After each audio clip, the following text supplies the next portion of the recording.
गुरुर्ब्रह्मा गुरुर्विष्णु गुरुर्देवो महेश्वर गुरु साक्षात् परं ब्रह्म तस्मै श्री गुरुवे नमः।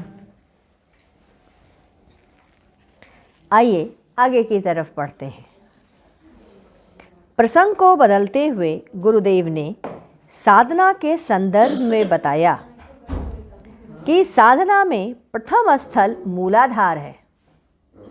इसमें समय काफ़ी लगता है। यह पृथ्वी तत्व है, अतः भूमि व जल छोड़कर तेज तत्व प्रदीप्त करते हैं। तेज तत्व अर्थात नाभि चक्र बहुत ही समय तक नाभि चक्र पर साधना किया जाता है, अतः प्रेम तत्व उभारते हैं। इसके लिए हृदय चक्र पर साधना करते हैं। उस समय रूप ध्यान पहले करते हैं। भगवान सगुण और निर्गुण दोनों में है, सविशेष व निर्विशेष। ब्रह्म होते हुए भी दोनों में नहीं है। प्रारंभ में रूप ध्यान का संस्कार पड़ जाता है और मूल चीज़ों का बोध नहीं हो पाता। प्रेम, घृणा और द्वेष का रूप होता ही नहीं। भगवान का ही रूप वह रूप से अरूप की तरफ रूप से युक्त भी रहता है और नहीं भी रहता। अणु से भी अणु है। अगिणत और गणित दोनों से वह परे है। अतः भगवान का चिंतन पहले करते हैं तो हृदय के बीचों बीच ध्यान करते हैं। प्रकाश तत्व को उठाते हैं। योग साधना में रूप दर्शन नहीं करते। रूप होने के कारण प्रेम और द्वेष दोनों होता है, अतः इसे मिटाना ही होता है। तब दाहिनी तरफ ध्यान करते हैं और पुनः प्रेम रस के लिए बाएं तरफ ध्यान करते। अधिक समय के पश्चात कंठ पर आते हैं। यहाँ बहुत समयों तक ध्यान नहीं किया जाता। आज्ञा चक्र पर जाते हैं। यही आज्ञा चक्र असली चढ़ाई है।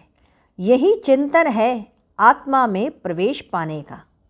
आज्ञा चक्र हमारी मूल साधना आज्ञा चक्र से प्रारंभ होती है। यही महामन है।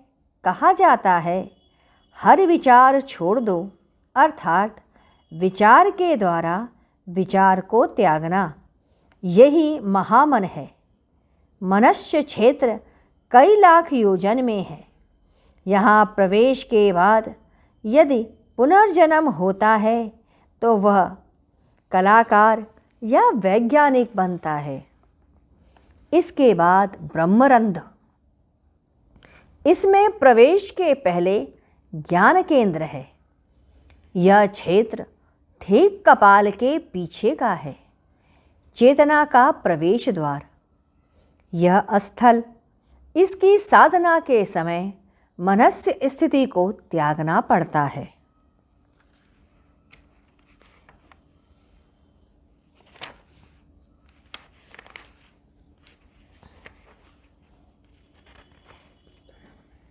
इस तरीके से साधना का वर्णन गुरुदेव ने किया।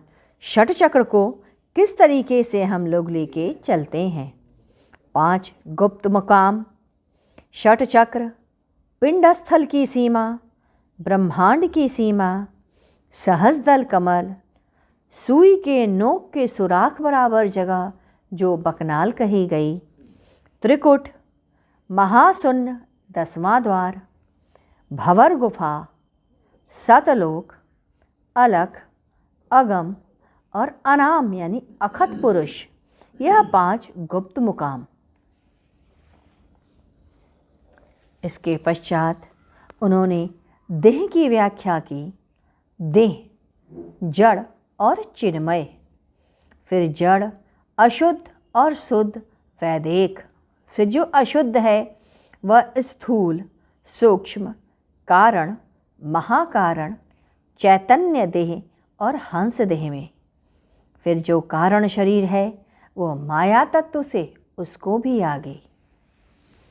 इस तरीके से हम लोगों को गुरुदेव ने साधना की व्याख्या की और कहा साधना क्रमवार हम लोग को ऐसे ही करनी है। कैसे हम लोगों को इसके बाद इसी में वज्रयान शाखा माने बौद्ध तंत्र के हिसाब से साधना जब करते हैं तो उसका भी है, जैसे ललाट स्थल, फिर उसके बाद गल स्थल, फिर हृदय और फिर नाभि स्थल। चित्त की चंचलता पर काल है और वजीयम होने के कारण वह कालातीत होता है। हम लोग स्थिर बुद्धि, निर्माण चक्र, धर्म चक्र, संयोग चक्र, महासुख या उष्णीय चक्र, क्षुब्ध बिंदु से जो है उससे ऊर्ध्वारोहण करते हुए आगे की तरफ चलना। फिर आत्मा जो होता है अगति और गति। अगति मुख्यतः दो भागों में व्यक्त होती है, कैवल्य या मुक्ति या आवागमन रूप का संगम। उसी तरीके से जो गति होता है उसमें शुक्ल मार्ग होता है और कृष्ण मार्ग। कृष्ण मार्ग में पितृलोक आते हैं, नरक आते हैं, और शुक्ल मार्ग में ब्रह्मलोक आता है और देवलोक आते हैं। यही साधना के पथ का वर्णन किया गुरुदेव ने। आइए अब हम लोग गुरु कीर्तन करते हैं। ओम गुरु ओम गुरु ओम गुरुदेव। जय गुरु जय गुरु जय गुरुदेव। ओम गुरु ओम गुरु ओम गुरुदेव। जय गुरु जय गुरु जय गुरुदेव। ओम गुरु ओम गुरु ओम गुरुदेव। जय गुरु जय गुरु जय गुरुदेव। ओम गुरु ओम गुरु ओम गुरुदेव। जय गुरु जय गुरु जय गुरुदेव। ओम गुरु ओम गुरुदेव। जय गुरु जय गुरु जय गुरुदेव। ओम गुरु ओम गुरु ओम गुरुदेव। जय गुरु जय गुरु जय गुरुदेव। बोलिए सद्गुरुदेव महाराज की जय। सद्गुरु तुम्हें शत शत नमन। सद्गुरु तुम्हें शत शत नमन। सद्गुरु तुम्हें शत शत नमन।